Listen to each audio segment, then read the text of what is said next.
nós vamos fazer aqui uma campanha de apoio à nossa congregação em Ibiabas. Eles estão ali com um desafio muito grande de colocação da cobertura e eu entendo que a nossa filha precisa da ajuda. Então, domingo que vem, primeiro domingo e no segundo domingo, nós vamos abrir oportunidade para que o irmão que desejar ajude nesse grande desafio. Nós estamos trabalhando com a nossa congregação para que num tempo muito breve a nossa congregação se torne igreja. Então vai ser a nossa primeira filha e a coisa está caminhando assim com uma velocidade muito grande para a glória do Senhor. Amém? Então eu estou avisando hoje para que nos próximos 2 domingos os irmãos venham o quê? Preparados. Ok? Abra comigo a sua Bíblia no segundo livro de Crônicas, no capítulo de número 20. Segundo Crônicas, capítulo 20. Eu quero ler com os irmãos do verso 1 ao versículo de número 21. E o tema da minha fala nessa manhã é exatamente esse: o que fazer quando não sabemos o que fazer? O que é que a gente faz quando a gente não sabe o que fazer? E eu quero tirar desse texto a informação, a orientação para a sua vida, né? O que fazer quando a gente não sabe o que fazer? Diz a palavra de Deus assim: depois disto sucedeu, segundo Crônicas 20, verso 1, sucedeu que os Moabitas e os Amonitas e com eles alguns dos Meunitas vieram contra Jeosafá para lhe fazerem guerra.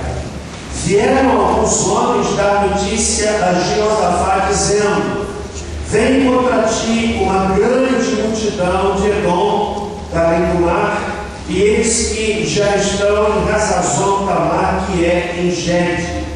Então Jeosafá teve medo e pôs-se a buscar o Senhor e apregoou jejum em todo o Judá. E Judá se juntou para pedir socorro ao Senhor. De todas as cidades de Judá vieram para buscar ao Senhor. Jeosafá pôs-se em pé na congregação de Judá e de Jerusalém, na casa do Senhor, diante do átrio novo, e disse: ó Senhor, Deus de nossos pais, não és tu Deus do céu? E não és tu que governas sobre todos os reinos das nações?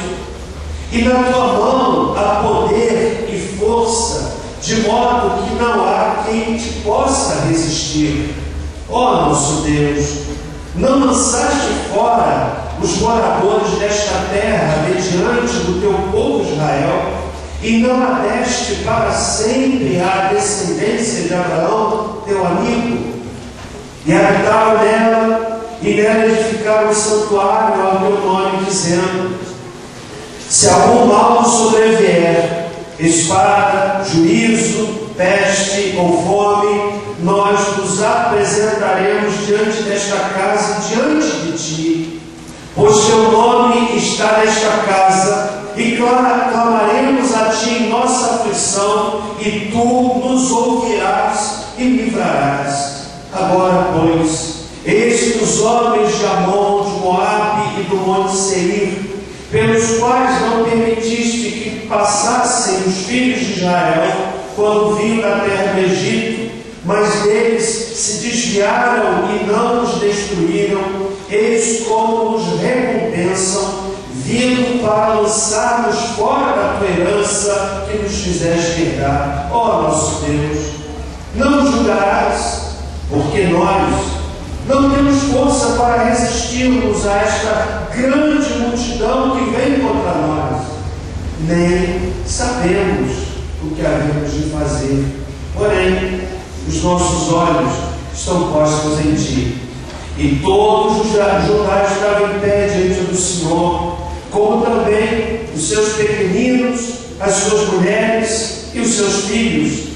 Então veio o Espírito do Senhor no meio da congregação sobre Jaziel, filho de Zacarias, filho de Benaías, filho de Jeiel, filho de Matanias, o levita, dos filhos de Asaf, e disse: dai ouvidos todo Judá, e vós, moradores de Jerusalém, e tu, ó rei Jeosafá, assim vos diz o Senhor: não temais, nem vos assusteis por causa desta grande multidão, porque a peleja não é vossa, mas de Deus. Amanhã descereis contra eles, eles que sobem pela ladeira de Ziz, e os achareis na extremidade do vale, defronte do deserto de Jeruel. Nesta batalha não tereis que pelejar. Postai-vos, ficai parados, e vede o livramento que o Senhor vos concederá, ó Judá e Jerusalém. Não temais, nem vos assusteis. Amanhã saímos ao encontro, porque o Senhor está convosco. Então Jeosafá se prostrou com o rosto em terra, e todo Judá e os moradores de Jerusalém se lançaram perante o Senhor para o adorarem. E levantaram-se os levitas dos filhos dos coatitas e dos filhos dos coraitas para louvarem ao Senhor, Deus de Israel, em alta voz. Pela manhã cedo se levantaram e saíram ao deserto de Tecoa. Ao saírem, Jeosafá pôs-se em pé e disse: ouvi-me, ó Judá, e vós, moradores de Jerusalém, crede no Senhor vosso Deus e estareis seguros. Crede nos seus profetas e sereis bem-sucedidos. Tendo ele tomado conselho com o povo, designou os que haviam de cantar ao Senhor e louvá-lo, vestidos de trajes santos, ao saírem diante do exército e dizer: dai graças ao Senhor, porque a sua benignidade dura para sempre. Deus bendito, fala-nos através da tua palavra, em nome de Jesus. Amém.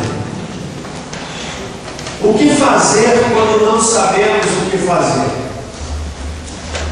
Talvez você já tenha passado por uma situação de perversidade na qual você não sabe o que fazer. Alguém peça para baixar um pouquinho, por favor? Lá na salinha das crianças. Vizinho, então a gente precisa orar para ganhar esse terreno. Tá bem? Você já viveu uma situação assim? O que é que eu faço? Para que lado eu vou? Talvez você esteja aqui nessa manhã exatamente no meio de um redemoinho, e você não consegue vislumbrar para que lado eu vou. Que decisão eu tomo? O que é que eu faço? Que caminho tomar? Vou para frente, vou para trás, vou para a direita, vou para a esquerda. Para onde eu vou?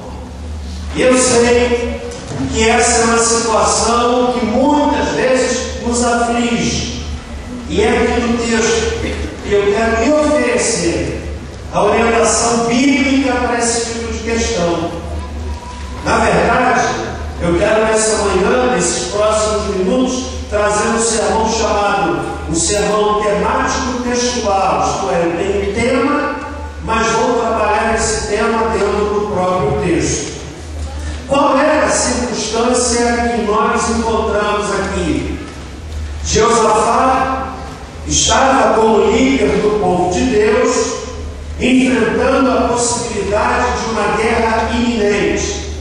Moabitas, amonitas, moradores de Seir, exércitos potentes que se coligaram, se uniram para guerrearem contra Judá, sendo Jeosafá o seu líder, o seu rei.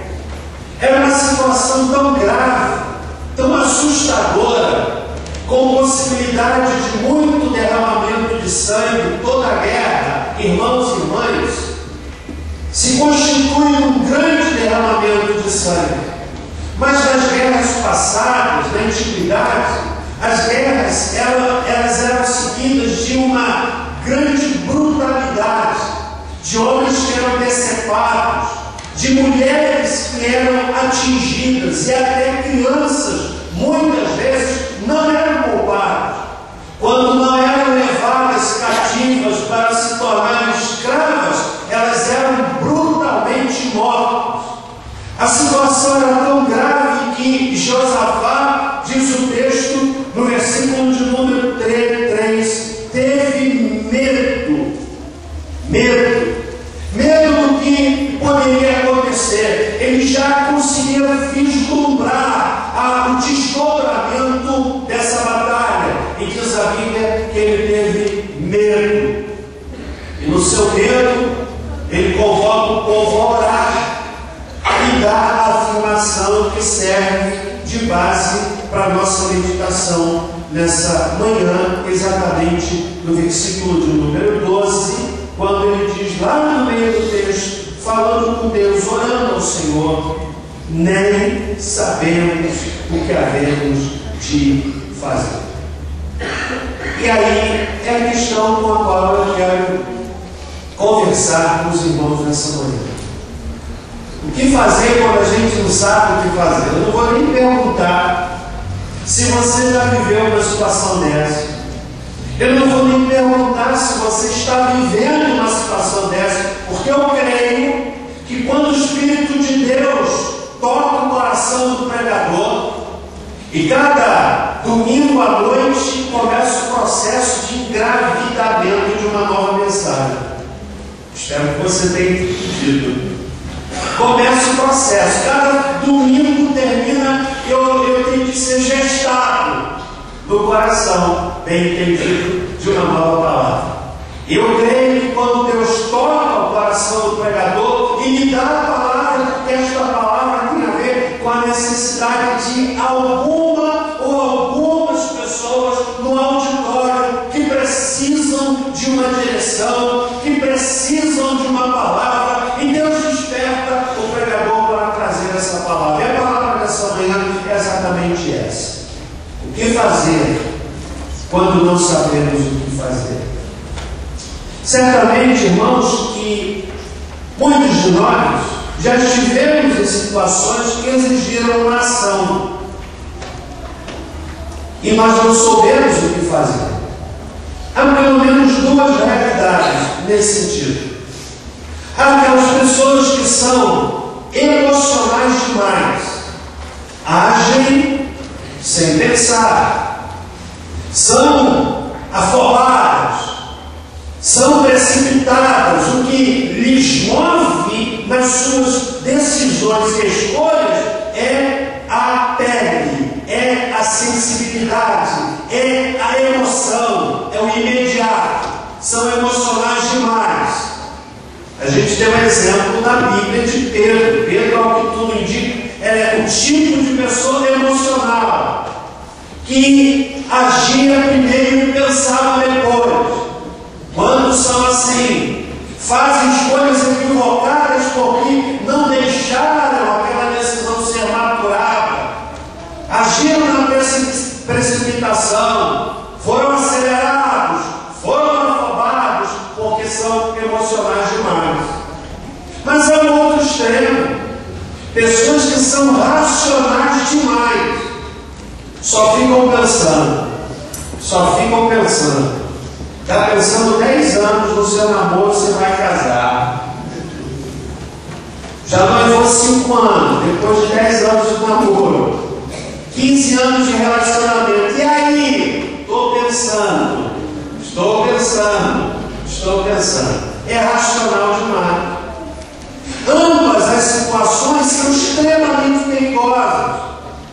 E nessa manhã, irmãos meus, eu quero sacar do texto com você, retirar da Bíblia, desse episódio que serve para a nossa instrução. É um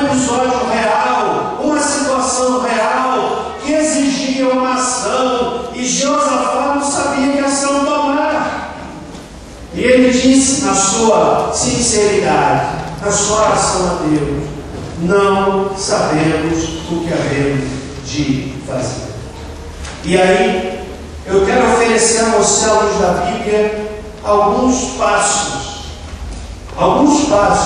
que podemos e devemos tomar quando a gente não sabe o que fazer. Em primeiro lugar, precisamos buscar a direção de Deus. Tão óbvio, não é verdade? Tão claro, é tão lógico, mas nem sempre esta lógica que sabemos, ela se aplica na realidade. Em face de uma ameaça, a reação de Josafá, se o irmão observou bem, logo aí no versículo de número 3, ele teve medo, e a primeira coisa que ele fez foi buscar ao Senhor, e apregou o jejum em todo lugar. Aquilo que é lógico, nem sempre é aquilo que a gente faz. Irmãos meus, na Bíblia, há várias situações de pessoas que agiram assim. Por exemplo, Neemias, lá no capítulo 1 de Neemias, quando ele recebe a notícia dos seus compatriotas que estavam desolados, a cidade destruída, ele era copeiro do rei, numa posição de destaque, numa posição de status, numa posição extremamente privilegiada. Diz a Bíblia no capítulo 1 de Neemias, quando ele ouviu a notícia do seu povo, e aquela notícia se constituiu em um chamado para ele, antes de qualquer coisa, diz a Bíblia, que ele apregou o jejum, ele jejuou, orou, clamou, buscou Deus dos céus para saber o que é que ele ia fazer. Gedeão, você conhece a experiência de Gedeão, vai lutar contra os midianitas, e lá no capítulo 6 de Juízes, nós aprendemos que Gedeão não se lançou na batalha sem que antes tivesse a absoluta certeza da vontade de Deus. Você lembra do episódio de Lã que ele coloca no eirado? Ele disse: Senhor, se é a tua vontade que a gente vai lutar contra os midianitas, eu vou colocar um punhado de lã lá no quintal. Eu quero, Senhor, que amanhã, de manhã, quando eu for buscar, todo o vale esteja molhado e só aquele véu de lã esteja seco. E ele foi. Alguém dirá: mas que homem crédulo, não? Eu diria que Gedeão é o exemplo de alguém que queria ter absoluta convicção de que entrar numa batalha contra os midianitas não poderia ser feito sem ter absoluta certeza de que Deus estava à frente. E no dia seguinte ele vai lá e olha todo o campo molhado e o velo de lã sequinho. Aí ele vai falar com Deus: esse homem me leva mal, não? Se só mais essa vez eu pedir ao Senhor, eu quero o oposto agora, Senhor. Eu quero, Senhor, que todo o campo esteja seco de orvalho e só aquele punhado de lã esteja molhado.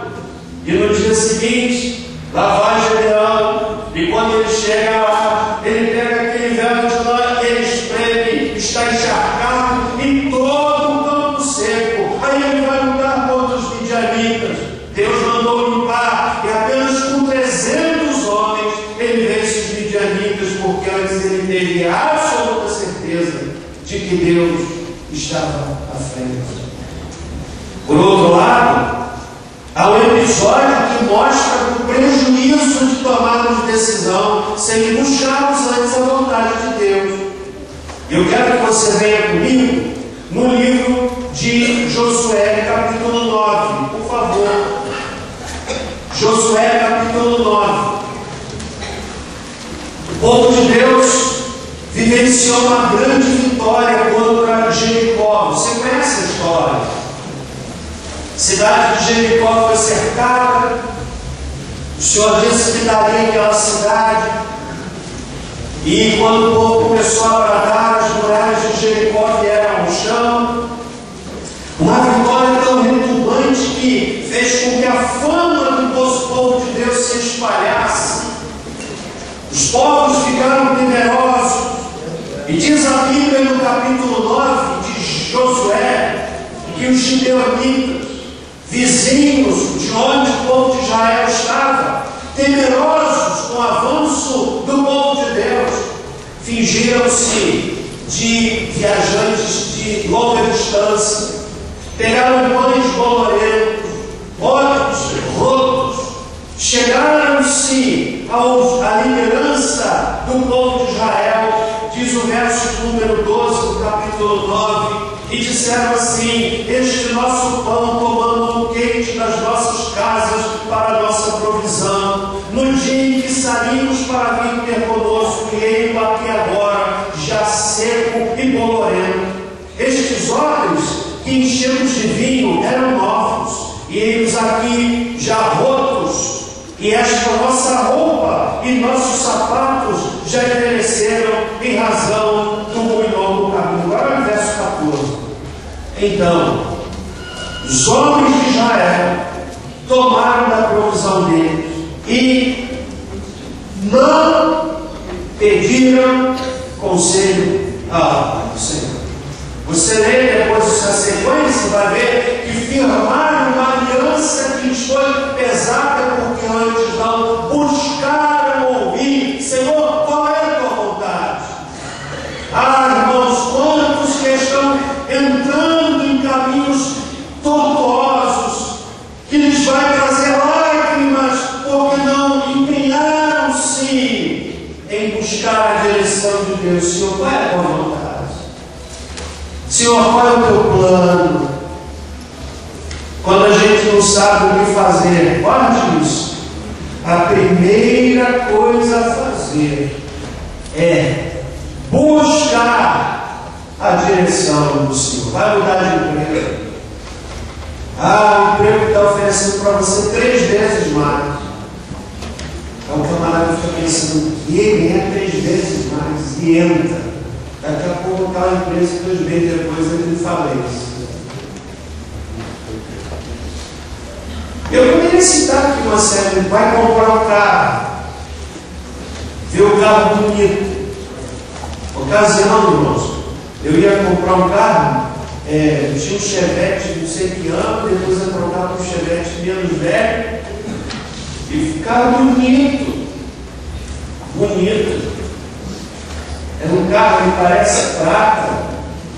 E quando o Senhor dá a direção, é isso mesmo que o Senhor quer. Quando a gente foi fazer aquele procedimento de levar para o mecânico olhar, o motor tinha até araldite. Araldite dessa cor, essa mistura de coisa assim. Durepox, obrigado. Tinha até Durepox, um motor bonito por fora, bichado por dentro. Senhor, é a tua vontade, o Senhor me dirige a esse. Eu quero dizer isso, irmão, para que você seja ajudado. O que fazer quando a gente não sabe o que fazer? Primeira coisa, Deus, qual é a tua vontade? Foi o que Josafá fez. E aí, ele convoca todo o povo, e a partir do verso 6, de 2 Crônicas 20, é uma oração que ele faz ao Senhor.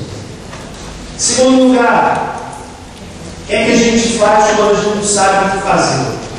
Precisamos dar pequenos passos de cada vez.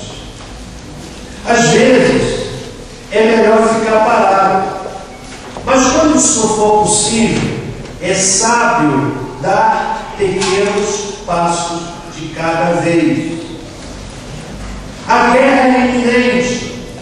E diz o texto, no versículo de número 16, que o Senhor mandou que eles saíssem, mas somente amanhã.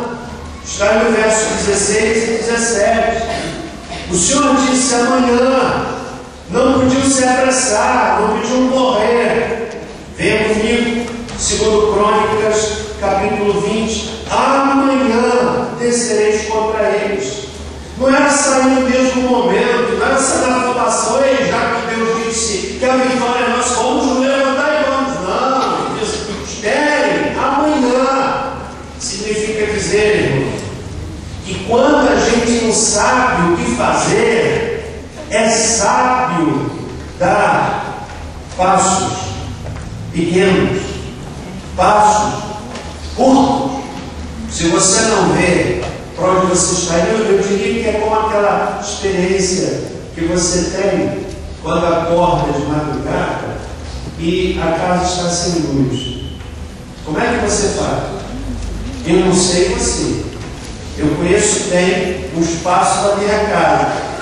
Mas quando eu chego à sala para orar de madrugada, se a mesinha da sala estiver fora e a luz apagada, da rua inclusive, eu vou com muito mais cuidado ainda, sabe por quê? Porque aquela mesinha, ela equilibra exatamente, sabe onde? Na minha canela. Você já bateu com a canela na quina de uma mesa, em algum lugar? Quantos já bateram? Aí você pensou, glória a Deus, aleluia. Você diz isso? Oh, santo Deus! Não! Você está esfregando, não é verdade? Quando não há luz e você não consegue ver qual é a ação instintiva que a gente tem, a gente vai devagar. Você está entendendo? Quando a gente não sabe o que fazer, quando não sabe o que fazer? A gente precisa aprender a dar pequenos passos e um de cada vez. O que é dar salto? Você não sabe o que tem na frente. Eu diria que é como aquele equilibrista. Dia desses eu vi uma reportagem sobre um equilibrista que atravessou a catarata do Niágara. Está entre os Estados Unidos e o Canadá. E ele esticou na corda, o cabo foi com um bastão para gerar o equilíbrio, tinha na sua cintura um cabo de segurança preso àquele cabo, uma multidão de um lado e uma multidão do outro lado, e ele foi atravessando aquele cabo sobre a catarata do Niágara, na queda d'água volumosa, a maior queda d'água em volume de água dos Estados Unidos. E ele foi atravessando, e eu observei um detalhe, que ele vai colocando um pezinho de cada vez. Você já viu isso? É diferente do salto à distância. Você já viu um saltador à distância que vai se preparando com um pezinho de cada vez? Não, ele precisa ter velocidade. Ele dá saltos longos. Eu já competi em salto à distância e eu sei que você precisa dar saltos altos, longos, dar impulso. É diferente, irmão. Quando a gente não sabe o que fazer, é loucura você entrar na maratona com quem vai na salto à distância. Aí ele vai devagarzinho. E o ponto é o centro. Quando ele chegou do outro lado, no Canadá, foi recebido pela imigração, tirou o passaporte, estava lá com o passaporte legalizado, mas atravessou toda a catarata do Niágara sobre uma corda, um passo de cada vez.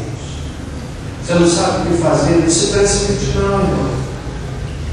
Senão, o que hoje é decidido com precipitação vai trazer tristeza, vai arrancar lágrimas. Olha, quantas pessoas que choram hoje porque se precipitaram. Quantas pessoas que amargam hoje na frustração por uma oportunidade perdida ou por uma escolha equivocada que fizeram porque se precipitaram. É um passo de cada vez. Amém, querido? Terceiro lugar, o que fazer quando a gente não sabe o que fazer? Precisamos agir de acordo com aquilo que a gente já sabe de Deus. Há situações que você não sabe o que fazer, você ora e nem sempre a resposta de Deus vem de forma clara. Não é que Deus não se revele de forma clara, é porque a gente tem uma dificuldade enorme de entendimento, a nossa sensibilidade das coisas de Deus ela é muitas vezes comprometida por causa do pecado, né?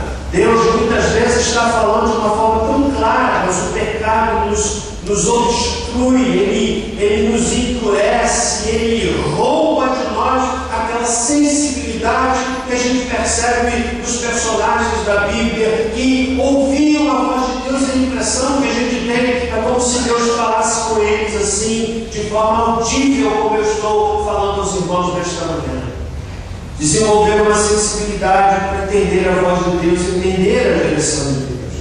Então a gente precisa agir de acordo com aquilo que a gente já conhece da direção de Deus. Veja comigo aí no capítulo 20 e no versículo 6, na oração que Josafá faz: ó Senhor, Deus de nossos pais, não és tu Deus do céu, não és tu que governas sobre todos os reinos das nações. Na tua mão poder e força, de modo que não há quem te possa resistir. E ele faz aí uma oração que é chamada oração memorial. Você sabe o que é a oração memorial? É aquela oração que traz à memória os feitos do Senhor no passado. Muitas vezes você não sabe o que fazer de forma imediata. E nessa hora é importante evocar, trazer à memória aquilo que você já viveu de Deus, aquilo que você já ouviu de outro que viveu a mesma experiência que você viveu, e trazer isso à memória, trazer os fatos e feitos de Deus do passado, nos ajudam a decidir no presente. Então, nós precisamos, irmãos, agir de acordo com o que a gente já conhece de Deus. Quarto e penúltimo lugar. Quantos estão comigo até aqui? O que fazer quando a gente não sabe o que fazer?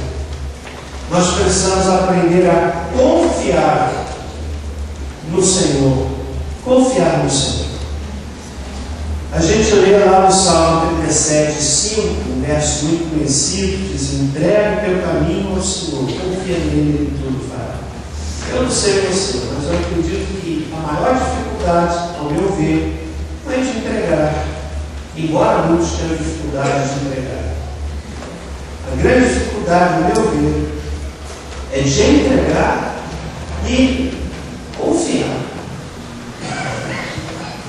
E aí a gente vê como criança tem facilidade de se entregar e confiar. Eu vi já desses na internet, não sei em qual lugar, o pai que deu para a criança um ovo para ele morder, a criança confiou, mas deu um ovo. Que brincadeira toda, né? A criança não confia. Se você puser uma criança em cima daquela amiga e disser assim, pula, ela vai fechar os olhinhos e vai pular, porque ela confia. Aí depois que ela vai se decepcionando, pula sim ou não. Não é verdade? Não é verdade? Sim ou não? Criança entrega e confia. Confia naquilo que o pai diz. Confia naquilo que o pai promete. Confia. Nós precisamos aprender a confiar. Olha o verso 15, irmão. Verso 15 diz: dai ouvidos todo Judá e vós, moradores de Jerusalém, que é o profeta que se levantou para dizer em nome do Senhor, trazer uma resposta do Senhor à oração feita. Não temais, nem vos assustei. Oh, que palavra tremenda! Por causa desta grande multidão, porque a peleja não é vossa, mas de quem? Mas de Deus. Quando a gente entende que a peleja é do Senhor, quantas vezes nós entendemos que depende de nós, entendemos equivocadamente a coisa que não depende em absoluto de você. Você precisa aprender a ouvir, entregar e confiar na peleja de Deus, e Deus vai agir do jeito dele, da forma dele, do jeito que ele quiser, para a glória sempre dele.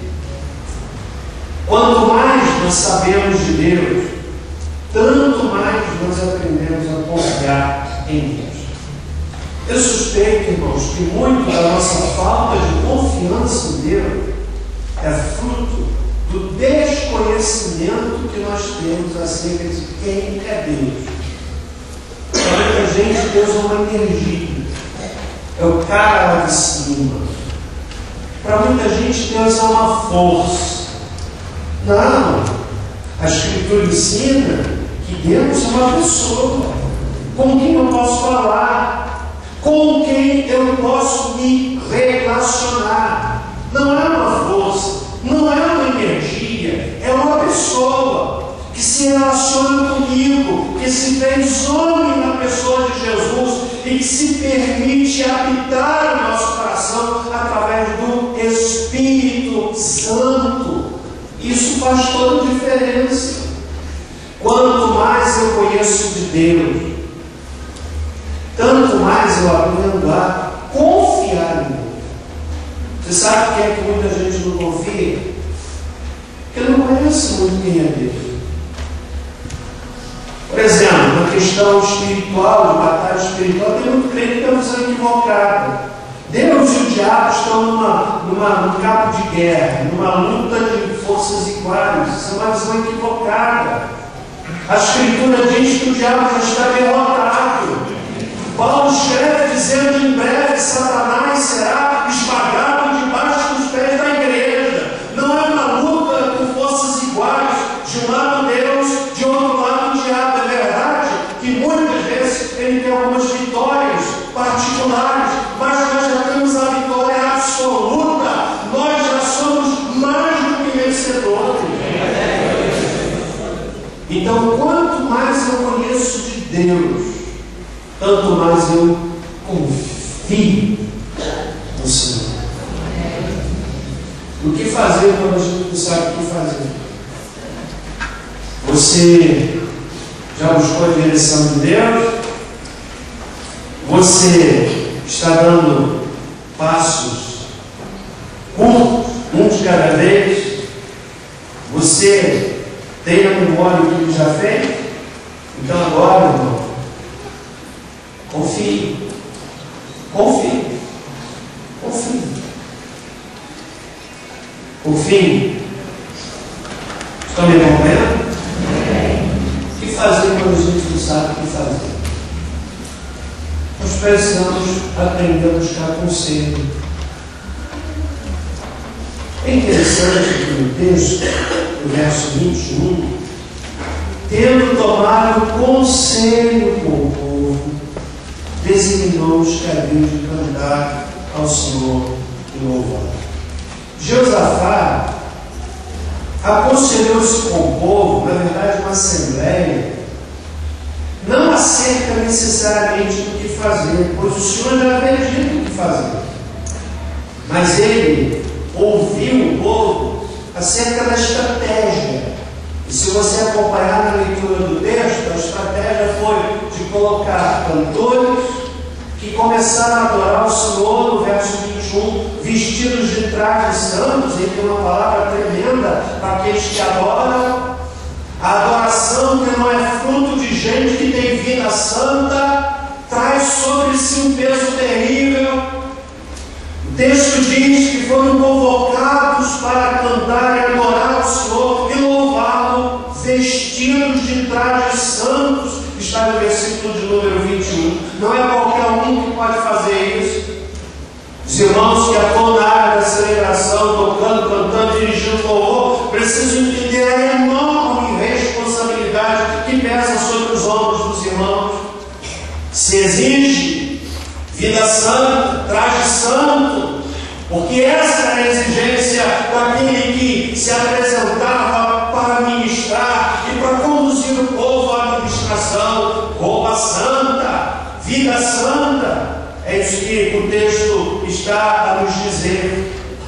Mas Josafá foi ouvir o povo. Agora preste atenção. O povo não é o melhor conselheiro. Mas há bons e sábios conselheiros que nós podemos buscar quando não sabemos o que fazer. Busque conselho. Como eu disse, Josafá aqui tomou conselho com a estratégia. Porque o que fazer eu já havia dito antes. Ficar quietos. Veja o livramento. Mas a estratégia de ouvir o povo. Tem uma pista aí. O desafio de ouvir conselho. Quantos de nós perdemos por não ouvirmos conselhos? Alguém disse que é sábio aprender com os próprios erros. As questões que eu mais gravava no meu tempo de colegial eram exatamente aquelas que eu errava. Errei, aprendi. Mas alguém disse que se é sábio aprender com os próprios erros, é mais sábio ainda aprender com os erros do outro. Sabe por quê? Você não precisa passar. Mas tem gente, irmão, que pega os cabos da enxada quadrada e vai ficar redondinho. Vai sangrar a mão. Não houve conselho. Tem gente que cabeça dura. Sim ou não? Pensa que sabe tudo. Não houve conselho dos seus pais. Quantos moços que entram no casamento e choram hoje, vi um casamento doente porque não ouviram os pais. Não houve um pastor na igreja. Quantas vezes alguns voltam para dizer para mim, pastor, se eu tivesse ouvido os seus, fazer o quê? Aprenda a pedir conselho.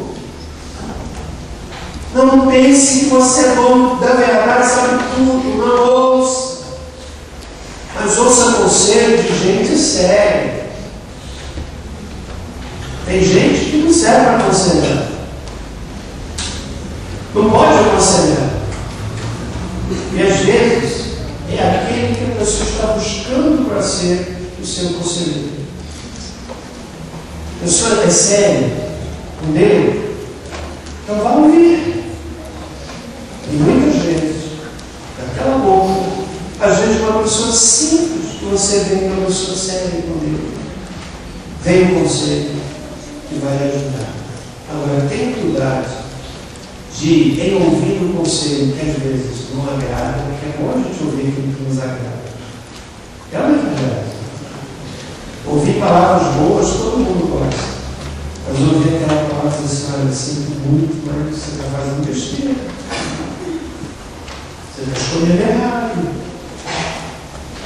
Então, querido irmão, eu estou aqui nessa manhã já finalizando, dizendo a você que essa questão que talvez você esteja vivendo, uma decisão que você está tomando, se você não tomou um conselho antes do Senhor, olha, se for possível, para se certificar da direção de Deus para a sua vida. Não entre naquela de quem diz assim, agora não dá para parar. Se for possível parar, pare. Para que depois você não tenha prejuízo maior. Prejuízo maior. Porque quando a gente não sabe o que fazer, é bom aprender a pedir conselho. Eu encerro com 2 textos bíblicos. Provérbios 15, 22 diz assim: onde não há conselho, frustram-se os projetos, mas com a multidão de conselheiros se estabelecem. Provérbios 11, 14. Quando não há sábia direção, o povo cai, mas na multidão de conselheiros há segurança. Salomão que está dizendo, a segurança, a firmeza. Ouça conselho, busque orientação, busque a Deus. E que o Senhor nos abençoe. Vamos ficar em pé. Abençoa a sua vida nessa manhã parada. Amém? Quero orar por você, irmão e irmã. Orar por você. Que bom, o som hoje está uma maravilha, viu? Você vê hoje já também o pessoal do som, está maravilha. Que bom. Quero orar por você. E a gente gosta sempre de convidar à frente, porque é um gesto físico importante. Pastor, eu estou vendo uma situação que eu não sei o que fazer. Saia daqui hoje Você vai para ler melhor esse texto. Os presbíteros não. Olha, guarda uma coisa. Às vezes, a melhor ação que a gente pode ter é ficar parado. Ficar parado. E se eu não consigo ver o que tem à minha frente, ficar parado é melhor. Nem sempre é o melhor. Então eu quero orar por você, para que Deus me bendiga. Se você quiser vir para frente, se a palavra alcançou você em alguma necessidade, se você entende que essa palavra hoje vem ao encontro de uma necessidade sua, na galeria, você pode descer. Eu não sei o que fazer, pastor, mas eu quero orar com você. Uma coisa eu sei, Deus tem o melhor para a gente. Tem o melhor. Tem o melhor. Moço, vida sentimental. Você precipita não. Não se precipita. Tem gente que tem moço que pensa assim, ah, se não for aquele, se não for aquela. Tem gente que tem algumas histórias que eu não vou contar aqui de baixo, por ali, que pode ser café de alguém aqui da igreja, de gente que se precipitou, fez besteira, fisicamente, se mutilou, porque viu somente o momento. Se precipita não. Salmo 37, 4 diz assim: deleita-te no Senhor, e Ele te concederá o que deseja no teu coração. Irmãzinha querida, não fica desesperada pensando, ah, vou ficar solteirona. Casar é a coisa mais fácil que tem. Mais fácil. O grande desafio é manter o casamento. E às vezes, mesmo necessitado, é melhor haver uma vez que amargar a vida toda. Respeita não. Descansa. Descansa, descansa. Vida profissional, descansa. Vamos sua família. Você não sabe que decisão tomar. Olha para a sua família. Isso vai servir de crescimento. E Deus, certamente, do jeito dele, na hora dele, vai abençoar você. Amém? Senhor Deus, querido Pai, ao encerramento deste culto, quando a palavra foi proclamada, eu quero pedir ao Senhor, em nome de Jesus, que ela sirva de instrução, de orientação, de crescimento para a vida dos meus irmãos. Certamente aqui muitos que estão vivendo situações dentro das quais não sabem o que fazer. Eu oro, Deus, para que o Senhor venha trazer luz. Que a palavra desta manhã, ministrada aos nossos corações, sirva de rumo, de estrada para as decisões que viermos a tomar. Aprendamos a buscar a direção do Senhor.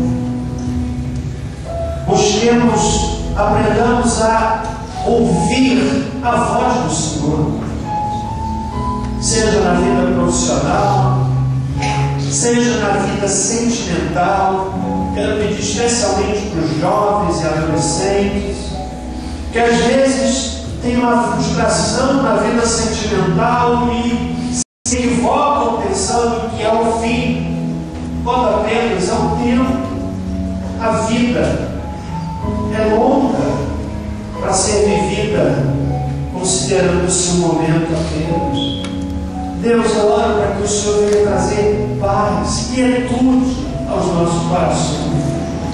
Pessoas que estão enfrentando lutas dentro do casamento. Senhor, no nome bendito do Senhor Jesus, eu oro para que o Senhor venha dar direção a cada pessoa. Aqui estão estes irmãos e irmãs à frente, e ali na galeria igualmente, Pai. Cada um vem movido por uma necessidade relacionada ao que foi dito. E eu oro para que o Senhor use o que for necessário, para que cada um de nós entendamos qual é a direção que o Senhor quer para a nossa vida. Porque não há lugar melhor para se estar do que no centro da tua vontade.